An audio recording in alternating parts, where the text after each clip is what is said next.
I'm not too much of a skeptic, but I have a strong belief in the aliens. There are things out there that we do not understand. Well, we cannot understand, and one of those things is a strange lost Invader Zim episode I found one day in the bargain bin. Little did I know, in the end, the only thing that I'd be bargaining for was my mortal sanity. This was such a great show, life-changing, improving, meaningful. Everything I ever believed in or wanted was in this polybox keep case amare array of all of my hopes and dreams. Aliens, something better than this. Something to take us away from here and make life meaningful. I put the DVD in and pressed play on my vintage Sony DVD player I purchased from my grandmother, who refused the data technology, gave me the middle finger, and deleted me from social media thereafter. Invader Zim was crying. His bald, pointy, egg-shaped head had a crack in the center, and he was whimpering, not flying in a spaceship, but in the corner, cowering. "Burn in hell!" A voice hissed, a strange, cosmic voice, an alien voice, somewhere else, somewhere else, somewhere else. Indeed, Invader Zim had set himself on fire, and who could blame him? His ship crashed into a wall which was revealed to be a sound studio, and two men in gas masks ran out and started spraying him with firefighting foam. He squealed as the foam entered his mouth, lungs, and shot through his nose, his eyes looking like they were going to pop, and he fell down crying, wheezing. You could even see his rib cage was filled with foam. Then his eyes popped off. What the fuck? He had human eyes! He tore the antenna off and ripped a tiny microchip from his left ear, which made a hissing, buzzing noise like a fly. Except it wasn't a fly. It was a bug. He started crying and banging on the wall, revealing human skin underneath. Invader Zim was a Hispanic immigrant. I screamed. He reached into his throat, finding a device shoved into his larynx that make his voice more nasally and high-pitched, and stopped it with his capital L-shaped foot. "How many?" he squeezed. "Es van a ser cocodrilos." He banged and banged on the door as a tiny syringe came down from the roof and injected him with what looked like a syringe filled with refried beans. The artist had drawn a syringe filled with refried beans. The boy screamed, and two men in HVAC suits entered his ship and began rearranging furniture. It was just standard human furniture you'd purchase at a furniture store, not futuristic furniture. I banged the VCR player, demanding it to play a better program. But what happened next spooked me. There was a shrill scream, and a picture of a man screaming at plantains. I demanded to know the meaning of the plantains, but there was no number on the DVD case or any way to... Wait a minute. Someone had scrawled the words "Necesito pastel on the back. I assumed that must have meant help me. I pressed play and continued watching. The Hispanic child was shaking and nervous as mariachi music began to play very loudly in the background. It began to seriously hurt my ears. Two men in lab coats came in and covered him in green paint, reinserted his voice box and antenna, and threw him on the floor. He was drawn clutching what I thought was a script, but I later found out was a recipe for tacos. Classic Mexican dish involving meat, a crunchy tortilla shell, refried beans, and mole sauce. Then an antenna shot out of the front of the VCR and began making a beeping noise. It's one of those retro antennas, the type you'd see on an old-style television that required a signal, Back when things required signals, back when the TV was in the air instead of under our feet. All of a sudden, my doorbell rang. A man in a Bill Clinton mask was standing outside, smiling. The mask was smiling. He was holding what looked like a cattle prod. This is President Bill Clinton from 1996, and I just want to give a big THANKU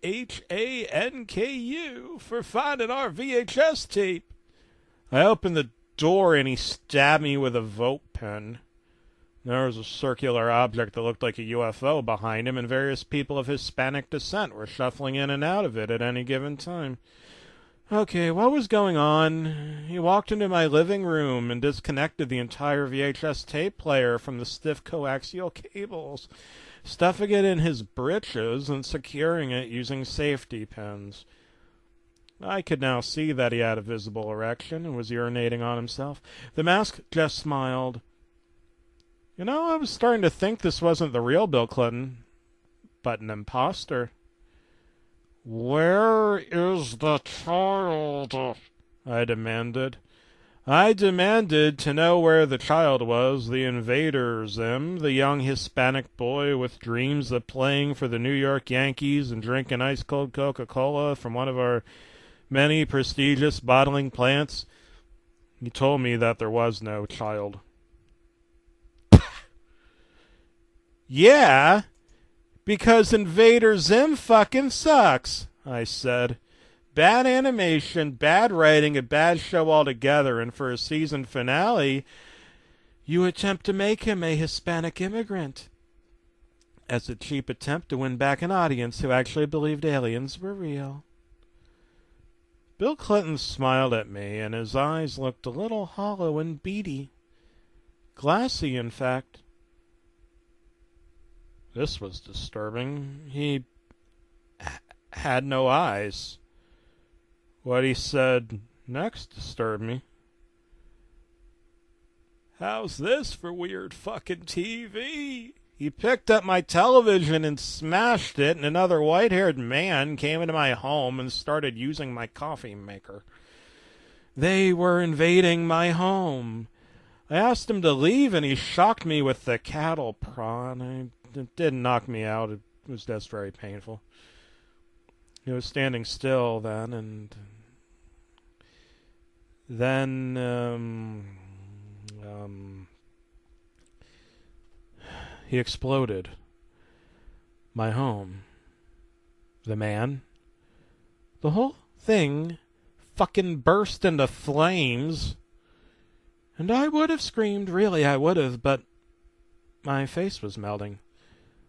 I felt the charred skin burning, the sizzling of my own flesh.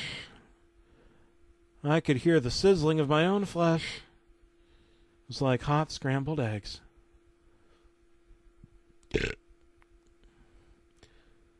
I woke up in the hospital, I think. Every inch of my body had been in some way melted, and the doctors had done a horrible job applying gauze. I could see the bleeding hamburger meat flesh oozing from underneath the pristine bandages. I was informed that I had a visitor. Family. Friends. A little tiny bug-eyed chihuahua. Well, who cares? Yeah, it was that Bill Clinton guy. He was holding an Invader Zim VHS slipcase with no VHS inside. The mask was melted. His face drooped down. His suit was charred. He still insisted he was Bill Clinton. His friend with the white hair was there, too, and the Hispanic immigrant from the video was there smiling. He was holding a balloon with a picture of my burning home imprinted on it. I demanded to know what all this meant. He just smiled at me. Just kept smiling. How's this for Invader Zim? He picked up a pillow and attempted to strangle me with it, but his arms were too weak. It was only slightly uncomfortable. Then he took the mask off.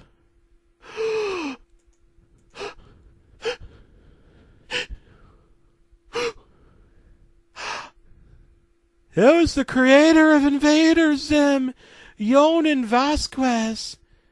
You knew that, didn't you? He wasn't burned. It was just a cheap prosthetic he'd purchased at Party City. Don't ever make fun of my fucking show again. His nasally voice wheezed. Then he punched me in the jaw with his weak girl hands. It felt as though I had someone throw a slice of wheat bread at my face. Or maybe that was just a fantasy. Invader Zim sucks, I yelled as he walked out. I'm pretty sure he heard me as he mumbled something about invading her Zim. Referring to a nurse, I think. Clever. I'm not really sure. My earlobes have melted. The show only had 27 episodes before it was canceled.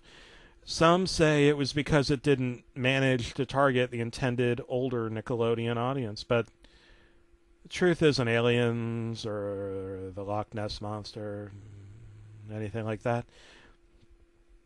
Nothing mysterious, nothing ambiguous, nothing beyond us, nothing paranormal or especially Spanish. The truth is,